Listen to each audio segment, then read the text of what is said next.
Էս ինչ օրենք են հնարում։ Ամեն օրենքները խաղացին, մնաց այս Վիոլա ջուրի խնդիրը, հա։ Այս կնոջը զայրացրել է Վեոլիա ջրի հայտարարությունը, որ մայիսի 1-ից մինչև սեպտեմբերի 16-ը հանրապետությունում խմելու ջուրը գիշերվա 12-ից մինչև առավոտյան 7-ը կանջատվի։ Ամռանը ջրամատակարարման գրաֆիկի փոփոխությունը Վեոլիա ջուրը պայմանավորում է մի շարք գործոններով։ Ըստ նրանց ավելացել են տասնյակ հազարավոր նոր սպառողներ, փոխվել են եղանակային պայմանները, համակարգի տեխնիկական հնարավորությունները սահմանափակ են, ջրաղբյուրների ջրատվությունը նվազել է շուրջ 24%-ով, իսկ ակտիվ կառուցապատումների հետևանքով կտրուկ աճել է սպառողների թիվը։ Մեզ հանդիպած այս կնոջ դժգոհությունը Եվրոպայում ապրած մի անցորդի ականջն ընկավ։ Ինչ ես ջուրը թանի քեզ 4-րդ հարկ ջուր տախում է։ Հələ թող մեր կոր ջուր առնեն, նոր կիմանան։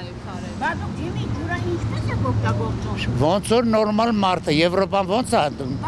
Իմի ասում Հա դու հայ ես ջուրը շատ է։ Արա ինչ անում են մենք ապա բողոքել։ Շատ լավ են անում, ջուրը պետք է խնայենք այժմ։ Հələ ուրիշ պետություններ մտի, տես ինչա կատարվում։ Բան դե Եվրոպայում հələ թող մեր 300 եվրո փոխտային ջրի նոր կիմանային ինչա։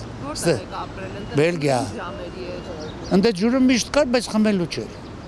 Խմելու ջուրը առնում էր։ Գետից քաշում տալիս են կռանտները։ Վեոլա ջուր ընկերությունը տարիներ շարունակ նաև ջրի կորուստներից է խոսում 80-ից մինչև 55%, բայց պաշտոնական էջում թարմ հաշվարկ չկա։ Այս որոշման հիմքում ինչ թվեր կան, այժմ քանի տոկոսի կորուստ կա, կառավարությունը որքան ներդրում պետք է անի ու որքան է արել։ Ընկերությունից մեր հարցերն այսօր անպատասխան թողեցին, հորդորելով գրավոր դիմել, բայց իրենց տարածած հաղորդագրությունում էլ չկար այս հարցերի պատասխանը։ Համացանցում մեր փոքրիկ հարցմանը մի քանի ժամվա ընթացքում 150-ից ավելի օգտատեր արձագանքեց։ Հիմնականում դժգոհ էին։ Տեքստում չկա պատշաճ հիմնավորում։ Ինչու հենց այդ ամիսներին, ինչու հենց այդ ժամանականակը։ Որպես բաժանորդ ես ուզում եմ նաև տեղյակ լինել, թե ընկերության շահույթի քանի տոկոսն է ներդրվում ենթակառուցվածքների արդիականացման մեջ։ Միջազգային պայմանագրերը նորմեր ունեն, տարեկան տոկոս կա, իրենց պարտավորությունը որքան է։ Խմելու ջրի քանի տոկոսն է օգտագործվում ոռոգման նպատակով։ Որ կորուստները նվազեցնեն, անջատելու խնդիր չի լինի։ Դավիթ Հաշենում արդեն 2-3 տարի կլինի այդ ռեժիմով է մայիսից սեպտեմբերի 15-ը,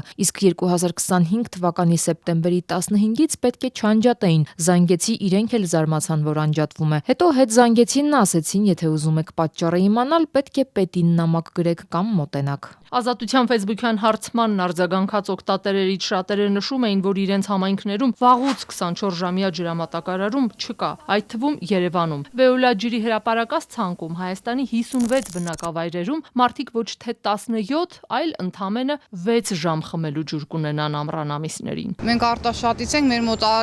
երեկոյան 7-ից 8-ից անջատում են, առավոտվան 9-ին նոր տալիս են։ Ինչքան ժամանակավոր է այդպես։ Վաղուց։ Որոշ մարդիկ բակեր են տեղադրել, որոշները հավաքում են, որոշները ցերեկով են իրանց աշխատանքն անում։ Հայաստանի խմելու ջրի մատակարարման ու ջրահեռացման պարտավորությունը 15 տարով ստանձնած ֆրանսիական Վեոլիա ջուրն այսօրվա հայտարարությամբ նաև նշել էր, այս նոր գրաֆիկով կկրճատվեն նաև ջրի գիշերային կորուստները, որ ցերեկը մատակարարումն ավելի կանոնավոր լինի։ Օգտատերերն ու անցորդներն էլ հակադարձում են ջրային կորուստների հարցը լուծեք, ոչ թե բաժանորդների խմելու ջրի գրաֆիկը կրճատեք։ Հազարումի անվերահսկելի ավտոլվացման լողավազանների ջրաշխարհի մի կերպահերիքում։ Վեոլիան Հայաստանի ոռոգման ու խմելու ջրի մատակարարման համակարգի սեփականատերը չէ։ Համակարգը պետական է եւ տարիներ առաջ մաշված վիճակում փոխանցվել է ընկերության կառավարմանը։ Նախորդ տարի հայտարարել էր հանրային ծառայությունները կարգավորող հանձնաժողովի նախագահ Մեսրոպ Մեսրոպյանն ու նշել, որ հատկապես Երևանի լայնածավալ կառուցապատումը նույնպես հանգեցրել է խմելու ջրի նվազմանը։ Մեսրոպյանը նաեւ խոստովանել էր. Մեծ անելիք ունի պետությունը առաջնահերթ։ Երբ որ կհասնենք այդ կետին, որ կկարողանանք համապատասխան ենթակառուցվածքները նորոգել, ջրագողությունները կրճատել, կորուստները կրճատել եւ նոր ջրածավալներ հասցնել Երևան, երբ որ կհասնենք այդ կետին, միանշանակ դա կդառնա օրակարգի հարց։ Ես չեմ եկել ասել, որ որևէ մեկը անթերի է աշխատում։ Վեոլիա ջրից դժգոհ բաժանորդները նախորդ տարվանից ակտիվորեն դիմում են նաև Արդարադատության նախկին նախարար իրավաբան Արփինե Հովհաննիսյանին։ Մի քանի տեսանյութերով նրանց պատասխանող Հովհաննիսյանն այսօր էլ ընկերության նոր ամառային գրաֆիկին էր անդրադարձել։ Հարգելի Վեոլա ջուր, նախ երբ որ հերթական անգամ ձեզ կանչում են այդ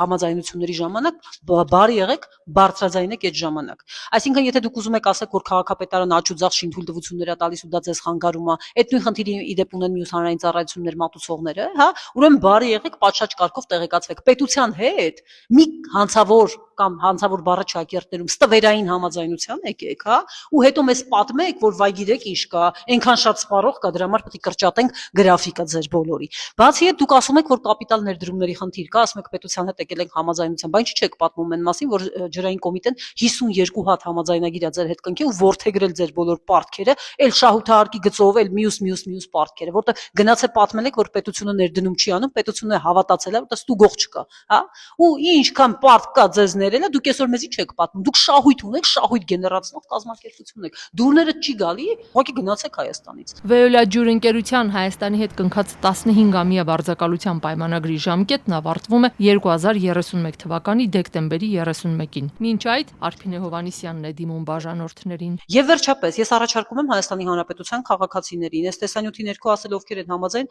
մրցակցության եւ սպառողների պաշտպանության հանձնաժողով նրանց նոր լիազորությունների շրջանակում սպառողների շահերի պաշտպանության տեսանկյունից դիմում ուղարկել եւ առաջարկել, որ նրանք քննեն ու հասկանան, թե ինչով է զբաղված Veolia ջուրը, ինչքանով են հիմնավոր նրանց փաստարկները, որովհետեւ հանրային ծառայությունները կարգավորող հանձնաժողովը նման իրավասություն չունի, չեն խաչվում հանձնաժողովների իրավասությունները։ Veolia ջուր ընկերությունից նաեւ հայտարարում են կառավարությունը նախատեսում է մոտ 3 անգամ ավելացնել ներդրումային ծրագրերը ջրի կորուստները նվազեցնելու համար։ Կոնկրետ ոչ մի թիվ սակայն չեն նշում։ Մինչ այդ ընկերությունը տարեկան առնվազն 2 անգամ հայտարարում է սեզոնային փոփոխությունների մասին։ Մեզ հանդիպած երևանցիներից մի քանիսն էլ հակադարձում են։ Այս գրաֆիկը ստիպում է, որ մարդիկ հատկապես ամռան ամիսներին ավելի շատ ջուր հավաքեն, որ կարիքի դեպքում անջուր չմնան կամ կարողանան ուշ ժամերին լողանալ։ Ստացվեց, որ ավելի շատ ջուր է ծախսվում, նկատում են նրանք։